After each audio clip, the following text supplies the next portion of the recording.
E aí pessoal, beleza? Nesse vídeo aqui eu vou explicar para vocês o que eu faço para eu poder fazer um filtro de ações quando eu estou fazendo investimentos. Isso não é recomendação de compra, de venda, eu também não estou dizendo que você deve fazer sua análise dessa forma, essa é uma forma que eu faço a minha análise, são os pilares que eu olho na hora que eu estou fazendo uma análise fundamentalista e como eu defino talvez um preço justo para uma ação, se ela está cara, se ela está barata, com base nos fundamentos que ela está me apresentando naquele momento, tá? Outro ponto, não é só isso que eu faço, tá? Isso aqui é só basicamente um filtro. Por exemplo, às vezes você descobre algum tipo de ativo, você fica sabendo de algum tipo de ação que você quer investir, você quer investir em um determinado setor, você faz uma busca ali sobre as ações mais líquidas daquele setor, quais são as principais empresas, você meio que faz um filtro e depois que você faz esse filtro, para você poder pegar só o filé mignon, aí você vai fazer uma investigação mais a fundo para ver se vale a pena ou não investir naquelas empresas, tá? Esse é um filtro que eu faço e, bom, hoje em dia o mercado está bem para cima, tanto aqui no Brasil quanto lá fora, então provavelmente esse filtro talvez não passe muitos ativos. E outro ponto também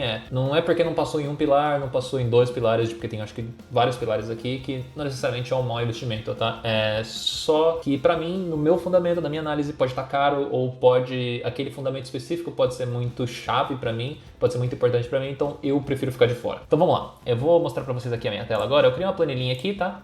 Basicamente eu até marquei aqui do lado para ficar mais fácil, caso vocês queiram ver onde vocês conseguem puxar essas informações, provavelmente no Tem que... Eu vou fazer uma análise de empresas de fora agora, tá? Do exterior, dos Estados Unidos, para ser mais preciso, porque fica mais fácil a gente fazer análise, porque os dados são mais consolidados, é mais fácil de achar os dados. Não quer dizer que não dá para aplicar isso no Brasil, dá para aplicar, só que alguns dados, por exemplo, é mais complicado de você puxar aqui no Brasil sem ter um software mais premium. Claro que você tem hoje Status Invest, por exemplo, que é um site que mostra muita coisa, mas tem ainda dados que é chatinho de puxar. Coloquei em inglês aqui, mas ignora, porque quando eu estava montando essa planilha eu estava fazendo análises de empresas de fora, então, enfim, estava meio focado em seções do balanço de uma empresa lá de fora, onde que fica as informações em inglês, mas isso também funciona em português, enfim, é só traduzir isso aqui provavelmente que vai estar. No Estados Unidos está tudo na página principal do ativo, então não precisa nem ficar procurando entre abas, enfim. Mas o ideal é você puxar esses dados do próprio site de RI da empresa, né? Ou no caso o 10K, que seria para empresas de fora. Você puxa lá os balanços dos últimos anos e você consegue puxar essas informações, tá? É que eu estou puxando no site aqui para facilitar. Novamente, isso é só um filtro que eu faço e depois com base, se eu ver que meus filtros, os meus pilares, ele passou, aí sim eu vou abrir o 10K da empresa que eu estou pesquisando no caso, entender qual que é a estratégia dela, negócio, enfim. Mas é só para vocês poderem ter noção. Se a empresa estiver extremamente cara, eu já nem vou pro 10K, porque já nem passou nos pilares, então a empresa já não é para mim naquele momento. Então eu coloco aqui, por exemplo, o ticker da ação. Vou dar um exemplo aqui. Vou pegar uma empresa, vou pegar Intel, Vou entrar nesse site aqui, Intel. Opa. Intel, código INTC, então eu pego o código da empresa, coloco aqui, INTC, beleza? Ele vai puxar a cotação dessa empresa, hoje ela está custando em torno de $57 e uns quebrados. O setor, isso daqui não vai implicar em nada nos campos que eles vão ser preenchidos ou não, tá? Automaticamente, só explicando essa planilha, os campos azuis é onde eu vou preencher, os campos vermelhos, verdes, enfim, e outros é basicamente o que vai ser preenchido sozinho por fórmula, tá? Que é as fórmulas que eu montei aqui. A análise fundamentalista não é uma análise exata, porque você vai se basear com base nos números da empresa, mas não é garantia que esses números vão se perpetuar, que vai ser igual, assim, o passado não é garantia de futuro, basicamente, né? Mas enfim. Então eu coloco essa aba de setor para mim poder depois definir um tipo de PL. Porque se é um setor muito de crescimento, tipo tecnologia, ou se é um setor mais estável, como por exemplo telecomunicações, seria por exemplo uma Vivo da vida, ou lá fora uma Verizon, ou uma AT&T. Enfim, aí talvez você queira pagar um múltiplo menor para a empresa. Se a empresa for uma empresa de crescimento ou uma empresa de tecnologia, você talvez queira pagar um múltiplo maior. Então eu coloco isso aqui só para eu poder depois lembrar qual tipo de múltiplo que eu vou colocar. Lógico que não é porque eu coloquei aqui o setor dela e é um setor de tecnologia que novamente eu vou pagar um múltiplo maior só porque é um setor de tecnologia. Eu vou ver depois o fluxo de caixa dessa empresa para poder ver se ele é realmente um fluxo de caixa crescente ou se é uma empresa de tecnologia que está estagnada ali, que é uma empresa que não quer dizer que é uma empresa ruim, é uma empresa que não cresce o fluxo de caixa. Não é uma empresa de crescimento, mas uma empresa que já está consolidada no mercado. Então vou pegar aqui o valor de mercado da Intel. Novamente, você pode pegar isso até no Status Invest, tá? Você pode vir aqui, procurar Intel. Não pega do BDR, então eu estou pegando lá de fora. Então vou pegar aqui, Intel Corporation. Então beleza. Vai até pegar a cotação, vai ter o código aqui, beleza. Se eu querer pegar o valor de mercado, as informações também estão aqui, né? Que eu vou preencher lá depois. Valor de mercado, ou informações sobre dividendos também vou preencher lá depois. Está aqui também. Valor de payout está aqui também. Enfim, valor de mercado, enfim, tem muita coisa aqui já, tá? Então vou pegar lá de fora aqui mesmo, valor de mercado dela hoje, ó, market cap. Aqui, 232 bilhões. Então, copia esse cara aqui e cola esse cara aqui. Hoje ela está sendo cobrada a um valor de mercado de 232 bilhões. O que significa isso? É que se eu pegar 232 bilhões e dividir pela quantidade de ações que a empresa tem, você vai ter a cotação da ação. Então, basicamente, a quantidade de ações vezes... a cotação da ação vezes a quantidade de ações, você vai ter o seu valor de mercado, que é o market cap, que hoje o mercado está pagando para a empresa. PL, ou Price Earnings, que seria basicamente o preço sobre lucro, que é o PE ratio, que está aqui. Então, ele está num múltiplo de 11,28, que é um múltiplo muito bom. Um dos pilares que eu considero, você pode ver que já ficou verdinho ali embaixo, que é um PL atrativo, que eu gosto de empresas com PL abaixo de 20, tá? Isso é um critério meu. Por que é abaixo de 20? Quando eu tô olhando lá para fora, se eu não me engano, faz um tempo que eu fiz essa pesquisa, mas a média de mercado lá de fora de price earnings, né, tipo PE ratio lá fora, do S&P, em torno de 15, 16, 17, mais ou menos. Então eu coloco 20, porque às vezes eu capturo também umas empresas de crescimento ali no meio, mas mais de 20 eu já fico meio desconfortável. Quer dizer que eu não pagaria? Não, tudo depende do fluxo de caixa, tá? É só uma métrica que eu gosto de olhar, é um dos filtros que eu bato. Então, PL tá aqui, 11,28, margem líquida. Eu gosto de empresas com margem líquida um pouco mais alta, tá? Então, se você for olhar lá, por exemplo, pra você saber a margem líquida da Intel, você vai ter as informações aqui também, tá vendo? Tipo, resultado bruto, receita, resultado financeiro, lucro líquido, enfim. Você vai ter todas as informações aqui, também tem informação lá em cima de margem líquida no Status Invest, em algum lugar aqui, tá vendo? Margem bruta, margem líquida, que é basicamente a porcentagem de lucro que a empresa recebe em relação ao investimento depois de tirar imposto, essas coisas, tá? Então a bruta seria assim, margem líquida alta, 50%. Já a margem bruta seria 50%, mas depois de imposto, enfim, essas coisas, ela fica com 20 e poucos por cento. Eu gosto de empresas que têm uma margem líquida acima de 10%, tá? Quer dizer que é ruim? Tem setores que isso não é muito aplicável, por exemplo, o setor automobilístico, a empresa é difícil de ter uma margem líquida acima de 10%, mas é uma métrica minha, é um pilar meu que eu gosto de empresas que têm uma margem líquida um pouco mais alta. Se você for vir aqui no site em inglês, que seria esse Market Bit, ele vai ter aqui marcado como Net Margins, tá vendo? 28,10. Então beleza, essa é a margem líquida da Intel que eu vou marcar aqui, então 28,10. Essa é a margem líquida, você pode ver que já vai passar ali embaixo, que é a margem líquida atrativa para mim, que é uma margem líquida acima de 10%. Total de ativos circulante.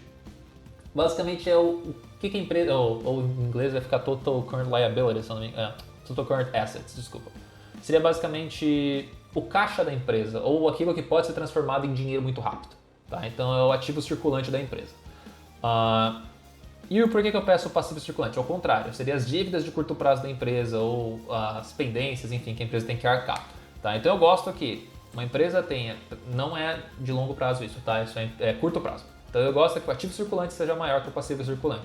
Então eu pego o total do ativo circulante e o total do passivo circulante. Então isso daqui eu pego já na aba de... Eu até marquei do lado aqui onde que você pega esse cara, Balance Sheet, tá vendo? Financials, Balance Sheet, deixa ele carregar aqui. Eu pego o anual, eu pego os últimos 5 anos normalmente quando eu tô fazendo esse filtro. Então vou pegar aqui, Total Current Assets, 47 bilhões de dólares, que seria o total do ativo circulante. Total Current Liabilities, 24 bilhões de dólares. Check. Então, isso já mostra para mim que a empresa ela tem ali em torno de 20 e poucos bilhões de dólares em caixa, pelo menos pelo último balanço dela ali. Tá?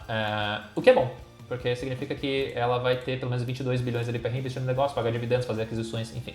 Dividend yield é uma coisa que eu olho bastante também, porque eu gosto de dividendos, novamente, tem gente que não gosta de dividendos, tem gente que gosta de empresas de crescimento, enfim, empresas que a cotação se valoriza. Eu gosto de dividendos porque eu não gosto de vender patrimônio para poder pagar minhas dívidas. Eu não pretendo também no futuro vender patrimônio. Então, eu gosto bastante de dividendos. Dividendos é uma forma... Não quer dizer que a empresa de dividendos ela vai ficar estagnada no resto da vida. Tem empresa de dividendos que cresce, a Taesa aí como um belo exemplo aqui no Brasil.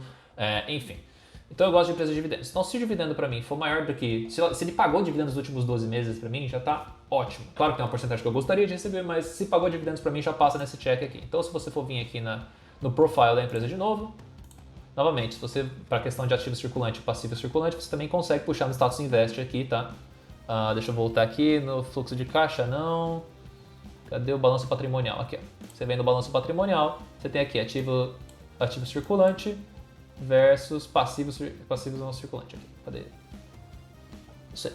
Então tá aqui, ó. Ativo circulante versus passivo circulante, que agora eu não tô achando, mas tinha algum lugar aqui, mas enfim. Total de ativo circulante e total do passivo circulante. Você pega o total lá do ativo circulante e do passivo circulante que vai estar em algum lugar aqui marcado. e você consegue fazer essa conta também pelo Status Invest. Ou você pode puxar direto do Tenkei da empresa, enfim. Dividend Yield, então, vou lá no Profile, você também consegue puxar isso no Status Invest lá no topo, caso você queira ver. O Dividend Yield vai estar logo no começo aqui, 2,32%. Aqui também vai estar, aqui está 2,39%, independente, tá? São métricas só para filtros, está acima de zero, para mim já está top. Então vou colocar aqui 2,32% ou 39%, tanto faz. Você vai ver que ele já passou mais um check lá embaixo. E isso já fez uma conta aqui para mim, tá? O que isso significa? Eita, que essa conta aqui eu acho que está errada. Faltou porcentagem. Tá, beleza. Faltou colocar em porcentagem. Quando a gente sabe o dividendo anual que a empresa pagou, pelo menos da última vez, ou que ela vem pagando, a gente sabe mais ou menos pelo valor de mercado quanto que a empresa tem que dispor de caixa para poder pagar dividendos. Então eu pego literalmente o valor de mercado vezes o dividendo e eu sei que ela tem que ter pelo menos ali 5 bilhões e meio em caixa para poder pagar dividendos. Então eu sei que quando eu for fazer análise de fluxo de caixa, para a gente poder saber se esse dividendo é sustentável, porque tem muita gente que vai só pelo filtro lá os maiores dividendos yields e, enfim, desce o rei e não é assim que funciona, tem que ter esse dividendo sustentável. Então eu vou olhar o fluxo de caixa dessa empresa e ver se eles têm a capacidade de manter esse dividendo ali. Tá? Então, beleza, isso aqui é uma métrica que eu vou olhar para depois. Então, beleza, o payout aqui eu posso pegar de qualquer lugar, posso pegar tanto do dividendo aqui da sessão, mas eu vou pegar do Status Invest mesmo porque já tem a média dos 5 anos para mim. Então, a média dos 5 anos da Intel aqui é 36% dos últimos 5 anos. Então, tá ótimo. Tá pagando 36% do payout, significa que eles não estão pagando. Payout basicamente é a quantidade do lucro que eles estão distribuindo. Então, na teoria, se eles estão pagando 36% do lucro, eles têm ainda 64% ainda para poder reinvestir. Eles não estão pagando 100%, eles não estão tirando todo o caixa que eles estão gerando. É ruim se tiver 100%? Não necessariamente, depende de cada setor, depende de cada empresa. Mas se passar de 100% já levanta a bandeira vermelha para mim aqui, porque significa que a empresa ou ela está distribuindo o caixa que ela já tinha acumulado do ano passado, enfim, que ela devia estar gastando com investimento, ela não está conseguindo, ou que ela está fazendo dívida para poder bancar esse dividendo para você. Então eu gosto de payouts aqui pelo menos abaixo de 100%. Se for lá para fora, ainda dependendo do setor que a empresa está fazendo de tecnologia, um payout acima de 50% já fica meio, peraí, a empresa de tech está acima de 50%, eles não estão investindo no negócio, enfim. Você fica meio já com o pé atrás.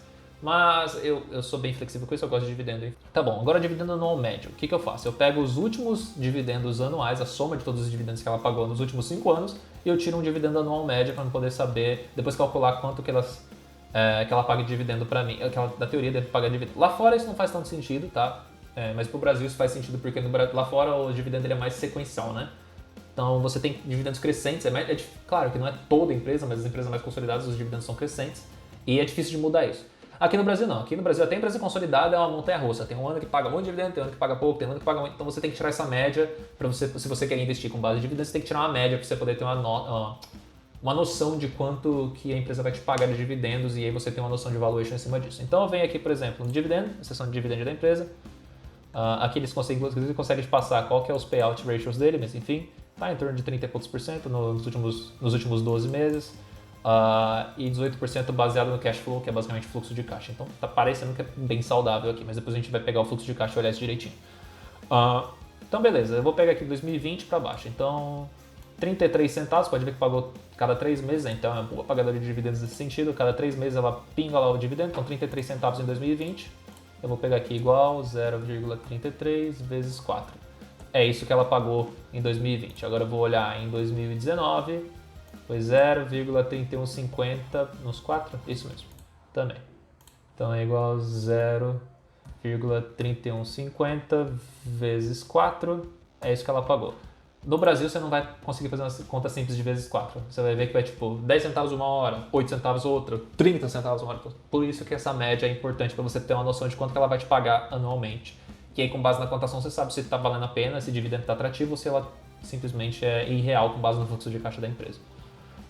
Então 30 centavos é 2018. Vezes 4. Faltou igual aqui. Então 30 centavos e 27,25, tá? 0,2725 vezes 4. Eu sempre esqueço do igual, não sei porquê. Beleza, e 26 centavos.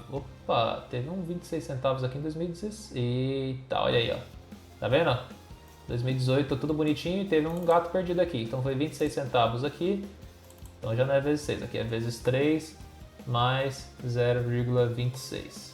Eu vou colocar entre parênteses para garantir que ele vai fazer essa conta primeiro. E depois eu somo. E aí eu sei quanto que ele pagou de dividendos aqui, tá? Então beleza, teve um gato perdido aqui. Tá vendo que ele começou com 26 centavos, aí subiu. Provavelmente porque é isso mesmo, eles não conseguiram subir o dividendo em algum momento, tá? Então 2016 foi tudo 26 centavos. Então aqui tá tudo certinho mesmo. Então 0,26 vezes 4. Isso me dá uma média de que a empresa paga em torno de $1,18 dólar de dividendo todo ano, tá?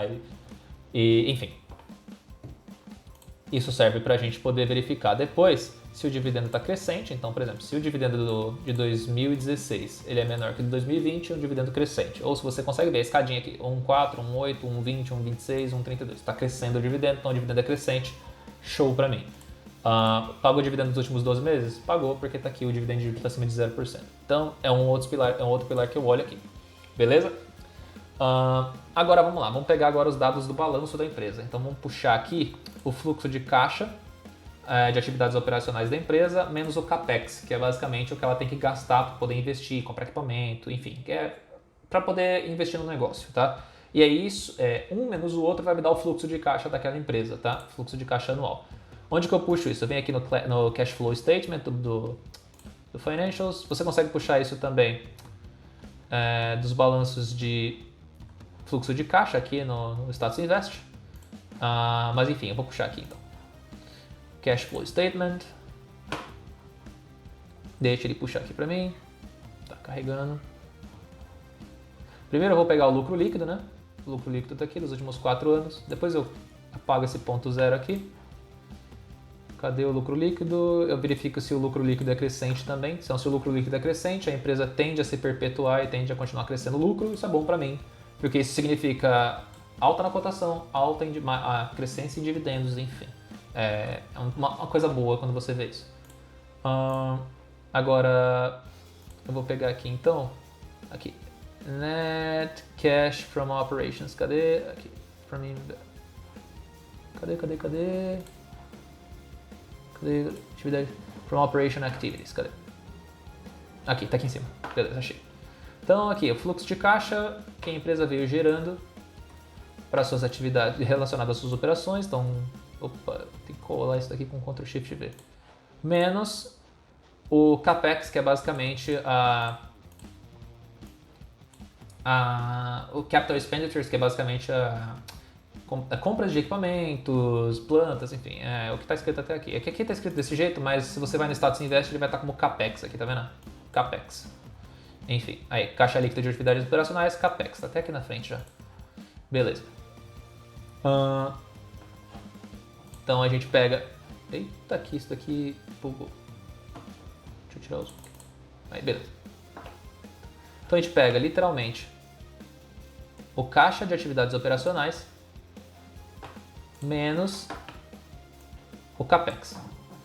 Tá? Se você tiver no Status Invest, você pega o caixa de atividades operacionais menos o CAPEX. E aí você vai ter o fluxo de caixa livre da empresa. Mas por que você não pega o lucro líquido e tal? Tá, teoricamente eles tendem a ficar bem próximos no longo prazo. Tá? O fluxo de caixa livre e o lucro líquido tendem a ficar próximos no longo prazo. Pelo menos pelo que eu vim percebendo. Então eu prefiro pegar o fluxo de caixa, que é o que realmente a empresa tem ali. Tá? Então eu pego esse menos esse menos esse menos esse. Então, beleza, eu vou copiar esse cara aqui, os últimos 5 anos da empresa. Vou colar aqui embaixo. Eu vou tirar esses pontos zero. Isso me dá um fluxo de caixa e eu vou analisar se isso é crescente. Então, por exemplo, em 2016 ela teve um fluxo de caixa de 12 bi. Em 2017, 10 bi, caiu um pouquinho. Em 2018, 14 bi, cresceu. 2019, 16 bi, em 2020, 21 bi. Então é um fluxo de caixa crescente, claro que tem as suas oscilações, mas você pode ver que começou em 12 bi, terminou em 21 bi, então é um fluxo de caixa crescente, que em média, desses últimos 5 anos, teve um fluxo de caixa de 15 bi, aqui arredondando, tá? Se eles têm que pagar 5,55 bi de dividendos, então é muito mais do que saudável. Você pode ver que isso daqui é em torno de 30%, 30 e poucos por cento, 35% mesmo, mais ou menos aqui, dividido por 3, é isso mesmo. dá quase 35, 30 e poucos, dá 30 e poucos por cento aqui, que é basicamente o payout que eles estão pagando. Então você sabe que é um dividendo saudável, tá? E o lucro líquido, eu vou apagar os zeros também aqui. Beleza, a gente consegue ver que o lucro líquido também é crescente e que ele tende a ficar próximo do fluxo de caixa. Pode ver, 12 bi, 10 bi, 10 bi, 9 bi. Enfim, eles tendem a ficar. Tem, claro, discrepâncias em alguns pontos. Pode ser porque ele fez alguma venda de alguma subsidiária, enfim. Ele tem que analisar lá depois no formulário de 10K da empresa, ou no relatório anual da empresa ali de demonstrações financeiras. E aí você pode ver o que aconteceu. Mas no longo prazo eles tendem a ficar bem próximos. Que 21 bi, 20 bi, 9 bi, 10 bi, eles tendem a ficar bem próximos, tá? Beleza. Eu vou pegar a receita líquida, que normalmente está aqui no Income Statement, que é o Operation Revenue, que é basicamente a receita líquida antes da mordida ali, da fatiada do governo. Então, eu analiso também se a receita líquida da empresa ela é crescente. Por que eu analiso a receita líquida? Claro que ela não é tão importante para mim quanto o fluxo de caixa, porque uma empresa que ela pode estar caindo em receita, caindo em lucro, ela pode ter um fluxo de caixa muito alto, enfim, e ela pode distribuir isso em dividendos e não necessariamente isso é ruim. Depende do perfil de investimento que você tem, enfim. Só significa que ela pode estar passando por um mau momento, pode estar perdendo market share, enfim. Então olha se a receita da empresa líquida está crescente, nesse caso está crescente, você pode ver que começa com 59 e acaba com 77, muito bom. Então eu costumo olhar muito isso, tá? Se o lucro líquido está crescendo e se a receita líquida está crescendo. Se a receita líquida está crescendo e o lucro líquido não está crescendo, vale uma investigação talvez mais a fundo nessa empresa de entender se ela não está repassando custos operacionais para o cliente ou se tem algum tipo de problema ali, tá? É questão de analisar. Eu gosto dos dois números aumentando, nesse caso é um check para os dois. Não quer dizer que porque um está caindo ou porque o outro está caindo necessariamente é ruim. Às vezes a empresa está literalmente perdendo receita, mas o lucro está subindo. Como isso é possível? Simples, a empresa está perdendo market share, mas ela está se tornando mais eficiente. Então ela consegue repassar melhor os custos, ela consegue fazer mais com menos funcionários, enfim. E aí o lucro dela vai acabar subindo. Beleza. Outra coisa que eu olho aqui é a quantidade de ações da empresa nos últimos 5 anos. Por que isso é importante? Eu gosto de ver se a quantidade de ações da empresa está decrescendo. Ou se pelo menos ela está igual. Porque se uma empresa ela está crescendo o número de ações, ela está em tese não, na prática ela está diluindo o seu acionista. Então o seu acionista que tinha direito, por exemplo, supor, a empresa tem 10 ações no mercado. Se você comprou uma ação, você tem 10% daquela empresa. Se aquela empresa faz uma emissão de mais 10 ações, você tem agora 5% daquela empresa mesmo se você não comprar nada. Então ela te dilui com o tempo. Logo você tem direito a menos participação do lucro. Eu não gosto disso. Tá? Eu gosto de empresas que fazem programas de recompra de ações. Isso tende a ser mais eficiente para a empresa na questão do longo prazo, até mesmo em questões de fluxo de caixa também. Então vamos supor que uma empresa tem 10 ações, você tem uma, você tem 10% das ações. Ela vai lá e recompra 5. O dividend yield dessa empresa é, sei lá, 10% também. Vamos colocar tudo 10%, tá? Então ela tem 10 ações, você tem uma ação, você tem 10%, o dividend yield dessa empresa é 10%. Se essa empresa vai lá e compra 5 ações de volta para ela e cancela essas ações, agora só tem 5 ações no mercado dessa empresa, você tem uma. Automaticamente você tem o quê? 20% de direito dessa empresa. Então você tem 20% de direito, por exemplo, aos lucros. Só que se o dividendo era 10%, ele vai dobrar para 20%. Se a empresa falar, não, peraí, você não precisa desses 20% de dividendo e diminuir o dividendo pela metade, ela vai ter mais fluxo de caixa para ela poder reinvestir no negócio e você, querendo ou não, vai receber não somente em dividendos, a mesma porcentagem dos seus mesmos 10%, como a sua cotação vai subir. Então é uma empresa que paga dividendo e ainda a sua cotação sobe. Então é o melhor dos mundos, tá? Eu gosto de empresas que têm ações decrescentes. Então a gente consegue ver isso aqui, se eu não me engano, é ou no balance sheet ou é no income statement. Deixa eu dar uma olhada aqui. Aqui.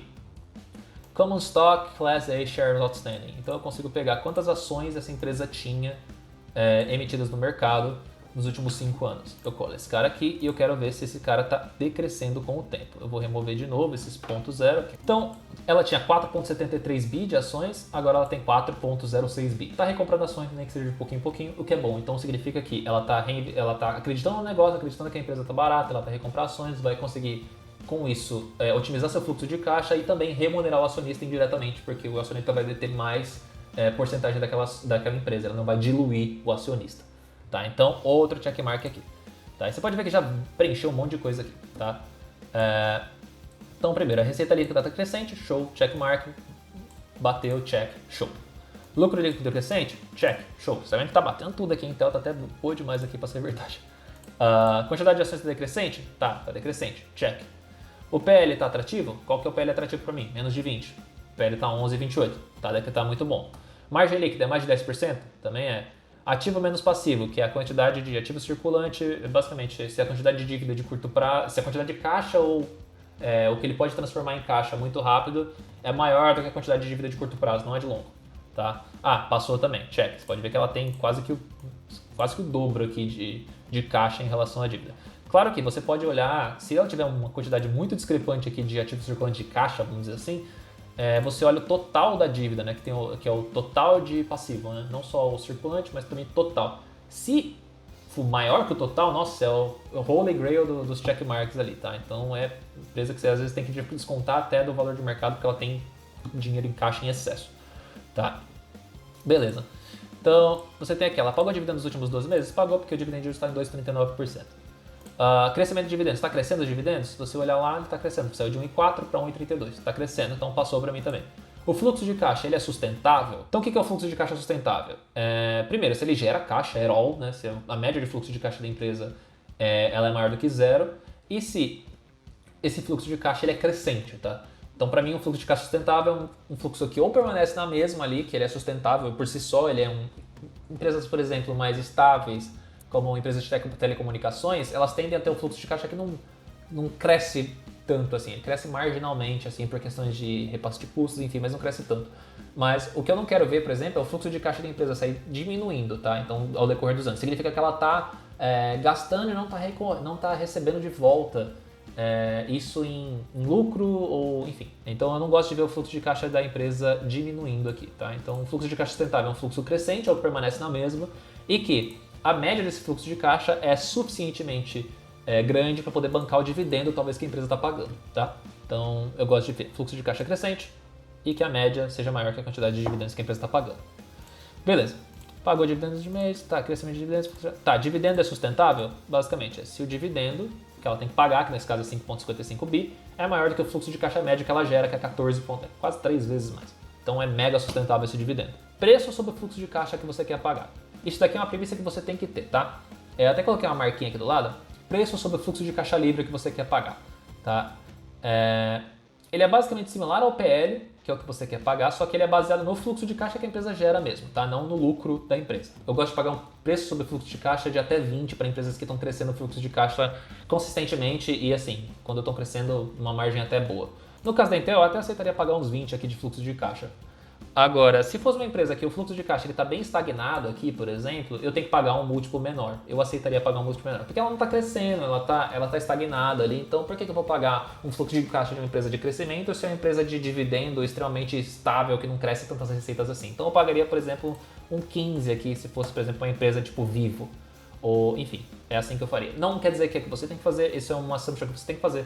Tem gente que pega, por exemplo, Apple da vida e coloca um preço sobre o fluxo de caixa de 30 aqui na hora que quer pagar. Porque ele vê o fluxo de caixa da Apple crescendo abruptamente, às vezes dobrando de tempos em tempos. E ele fala, pô, pra mim vale mais a pena eu pagar um fluxo de caixa de 30 porque essa empresa está crescendo, dobrando a receita de tempos em tempos. A questão é, o quão sustentável é esse crescimento na sua análise, assim, tá? Eu gosto de pagar até 20, 25 dependendo da empresa, tá? Se tiver um premium aqui, por exemplo. A Intel, por exemplo, é uma empresa mega estável, então talvez ela valha um premium aqui. Você vai pagar pela Apple, talvez você pague um premium pela Apple, porque é uma empresa estável. Vai cair 20, 30% se você colocar um fluxo de caixa, porque às vezes você quer colocar esse preço sobre o fluxo de caixa muito, muito baixo, o que significa que a sua empresa vale menos e ela vai dar sempre que vai estar overpriced. E aí você vai ter uma noção de, putz, ela precisa cair 30% ali para poder comprar essa empresa. Mas dependendo da empresa, o fluxo de caixa é tão sustentável e ela é tão estável que não vai acontecer isso. Tá? Então, talvez você tenha que pagar o mercado pague um premium para ela. Então, você tem que fazer um assumption aqui mais realista. Tá? Para Intel, aceita pagar um 20 porque o fluxo de caixa dela é crescente. Claro, tem as suas oscilações, mas você pode ver que saiu de 16 para 21 bi. Ela subiu 5 bi, que é basicamente a quantidade de dividendos que ela pagou. Então, é muito alto o crescimento. Eu não acredito que, por exemplo, a AMD vai fazer um replacement da Intel. Eu não acho que ela vai matar a Intel. A Intel vai continuar existindo. Pode ser que o fluxo de caixa diminua? Pode, mas é a questão de você parar e analisar. Porque é uma empresa de software, é uma empresa com uma margem de líquida muito alta, é uma empresa que tem tudo para ser cada vez mais eficiente. Então eu não acho que a AMD vai matar a Intel. Claro que a Intel está tomando porrada aí porque perdeu os seus contratos com Apple, com Microsoft, mas na margem líquida da receita, pelo que eu tinha entendido, não era tão significante assim, tá? Mas enfim, então eu coloco aqui o preço sobre o fluxo de caixa livre desejado que eu quero pagar, e aí com base nisso, ele me faz a conta aqui do lado para me dizer se o preço de fluxo de caixa que eu estou pagando está abaixo, pagando hoje pelo valor de mercado que a empresa está hoje, está abaixo ou está acima do que eu desejo pagar. E como que ele faz esse cálculo? Ele pega literalmente o preço de mercado da empresa, tá? Então vou pegar aqui o preço de mercado da empresa. Opa, peguei errado aqui. Oh, beleza, cadê? Cadê o preço de mercado aqui? Tá. Ele pega o preço de mercado da empresa dividido pelo fluxo de caixa que ela gera em média. Isso me dá 15, tá? Que seria um preço de fluxo. Hoje a Intel, por exemplo, pelo valor de mercado dela, hoje ela está sendo vendido a 15 vezes o fluxo de caixa dela. O que significa que em torno de 15 anos ali você vai ter o seu retorno de volta, tá? Do seu investimento, seja em cotação, seja em dividendo, enfim. Tá, mas se você for, isso olhando na média, tá? Se você olhar o fluxo de caixa da empresa com base no último balanço dela, eu vou pegar aqui o fluxo de caixa que foi 21 bi, ela tá, na verdade, cobrando 10 ali de fluxo de caixa, que tá próximo até do PL que ela tá cobrando, que é 11,28, tá vendo? Tá bem próximo aqui, tá? Então o preço do fluxo de caixa tende a ficar próximo do PL. Então tá muito barato, assim, na minha perspectiva, então é um checkmark bonitão aqui pra mim, tá? E aí, com base nesse fluxo de caixa, eu gero o meu valor de mercado, tá? O que ele faz? Ele pega literalmente o meu fluxo de caixa vezes o meu PL desejado. Então eu pego o meu fluxo de caixa médio vezes o meu PL desejado, que seria o meu PL não, desculpa, o meu preço sobre o fluxo de caixa que eu aceito pagar. Então, para mim, se a Intel estivesse valendo hoje no preço de mercado, o market cap, o valor de mercado dela, tivesse em torno de quase 300 bi, tá aí ok para mim ainda. Como ela tá, vocês podem ver que tá abaixo, né? Deu 299 bi, tá 232 bi, então ela tá consideravelmente barata. Claro que vale uma análise, mas isso é só um filtro que você faz depois que você vai olhar os relatórios anuais da empresa, tá? E aí, com base nisso, que é o preço justo de valor de mercado da Intel, eu consigo gerar o preço justo por ação da Intel, que é literalmente pegar essa quantidade, que é o preço o valor de mercado dela, dividido pela quantidade de ações que ela tem. Como que eu sei a quantidade de ações que ela tem? É só pegar o último income da empresa aqui, que seria a última quantidade de ações relatada pela empresa. Nesse caso foi 4 bi. E aí isso me dá um valor justo por ação de 73 dólares e 68 centavos. E hoje a Intel está sendo cobrada por 57 dólares e 53 centavos. Então ele tem uma margem de ganho ali, uma margem de upside de quase 20 dólares ali, tá? Quer dizer que vai chegar lá? Não, pode ser que a empresa vai caindo mais. Só que é isso que é muito importante para mim, por exemplo. Se eu vejo que a empresa está muito desvalorizada em relação ao fluxo de caixa que ela gera, fluxo de caixa crescente e tudo mais, é aí que eu fico feliz. Mas eu comprei a 57 que é o para 40. Compro mais, porque eu estou olhando para a empresa, eu estou olhando para os fundamentos dela e estou vendo que o fluxo de caixa que ela está gerando está muito abaixo do que está sendo cobrado pelo mercado. Então eu vou lá e compro mais. É aí que você precisa entender essa lógica da análise fundamentalista. É diferente, por exemplo, quando você olha a Tesla, que o PL dela está em 600 às vezes, dependendo do dia que você for olhar. Está em mais de 100, 200, 300, sei lá. E aí você vai achar inteligente você esperar 300 anos para receber seu dinheiro de volta? Não é. Eu estou olhando isso daqui para o fluxo de caixa da empresa, eu estou vendo que o preço justo para ela, justo, não quer dizer que é o que eu quero pagar, é de 73 dólares e ela está sendo cobrada 57. Então tem um ágio ali bonito para mim com a margem de segurança. E aí eu coloco aqui um desconto sempre, que beleza, eu sei o preço justo da Intel, mas não quer dizer que você tem que pagar o preço justo dela, você sempre quer pagar com desconto. Muita gente chama isso de margem de segurança, eu chamo literalmente de descontão mesmo, tá? Se eu pago um boleto com desconto quando eu estou comprando à vista, desconto entre aspas, eu quero comprar uma ação à vista com desconto também. Então eu coloco ali, por exemplo, 10%, dependendo da empresa também, você pode aumentar essa sua margem de segurança aqui, ou esse desconto, tá? Se for uma empresa estatal, por exemplo, você vai querer aumentar o seu nível de sua margem de desconto, por quê? Porque você tem ali o risco de ingerência do governo, você tem o risco de intervenção, enfim. Se for uma empresa ultra premium, por exemplo, Apple da vida, Facebook, talvez você diminua essa margem de desconto seu, porque qual a chance, por exemplo, da Apple cair 10, 15% do que é a sua margem de desconto de um dia para o outro? É difícil. Pode acontecer? Pode, não estou dizendo que não acontece, mas com o longo do tempo a gente vê que sempre tem quedas e altas e é ali que a gente tem que comprar. Mas mesmo colocando esse 10% de desconto que eu coloquei aqui para Intel, eu ainda tenho um preço, um upside desejado ali de compra que eu poderia portar na Intel a 66 dólares. Isso olhando para os números da empresa. Então assim, olhando para aqui, está um número que para mim está espetacular para eu poder comprar. É um momento de eu pegar, abrir o 10K da empresa, o relatório anual ali de statement, olhar quais são as estratégias da empresa, quais são os planos de crescimento, enfim. E aí, com base nisso, fazer a minha análise mesmo no final e decidir se eu compro ou não Intel. Mas olhando por aqui, você pode ver que está tudo verdinho. Ah, mas tem aqui um cara vermelho aqui, tá? Que é basicamente o preço justo por dividendo, que é o que eu estou querendo dizer que eu gosto de investir por dividendo. Se eu for olhar o que é o preço justo por dividendo, ele é o dividendo médio que essa empresa pagou. Isso talvez para empresas de fora não valha tanto, tá? Porque, novamente, empresas lá fora costumam crescer o dividendo. Aqui no Brasil, talvez essa métrica seja mais utilizada, mais útil pra gente. Porque no Brasil, como eu disse, é uma montanha russa. Lá fora, essa métrica talvez não faça tanto sentido, tá? Mas o que é lá? Ela pega o dividendo médio que a empresa pagou nos últimos 5 anos e ela divide pelo percentual que eu quero de dividendo, quero receber de dividendo daquela empresa, que para mim vale a pena. Olhando lá para fora, por exemplo, a média que eu estou olhando hoje em dia tem em torno de 2,5%, a média de 2,5%, 3% lá fora, tá? Aqui no Brasil você pode conseguir mais, que é 4, 5, 6, talvez, dependendo da empresa. Então ele pega literalmente a média de dividendos que ela pagou e divide pela porcentagem de dividendos que você quer receber. Isso é muito, novamente, é por isso que eu falo, são pilares, não quer dizer que porque um deu vermelho, um deu verde, significa compra ou vende, enfim. São formas de analisar, são pilares para você poder analisar com base em análise fundamentalista. Tá? Então, eu olho aqui, por exemplo, o preço justo por dividendo, olhando a média de dividendos é 47,18. Mas quando foi a última vez que ela pagou 1,18 anual? Foi há 4 anos atrás, vai. Se continuar 2021, vai ser há 4 anos atrás, que foi em 2017 que ela pagou menos de 1,18. Todas as outras vezes foi 1,20, 1,26, 1,32, foi crescente. Então, se eu pegar e fazer a conta pelo último dividendo, que seria 1,32 dividido por 2,5%, na verdade, o meu preço justo por dividendo da empresa, pelo dividendo que eu quero receber, é 52 dólares e 80. Então, talvez eu teria que esperar a Intel cair ali em torno de, sei lá, mais 5 dólares, mais ou menos? Em torno de 5 dólares aí, nem isso. 5 dólares e pouquinho, é isso mesmo. Para poder comprar e aportar por dividendos, tá?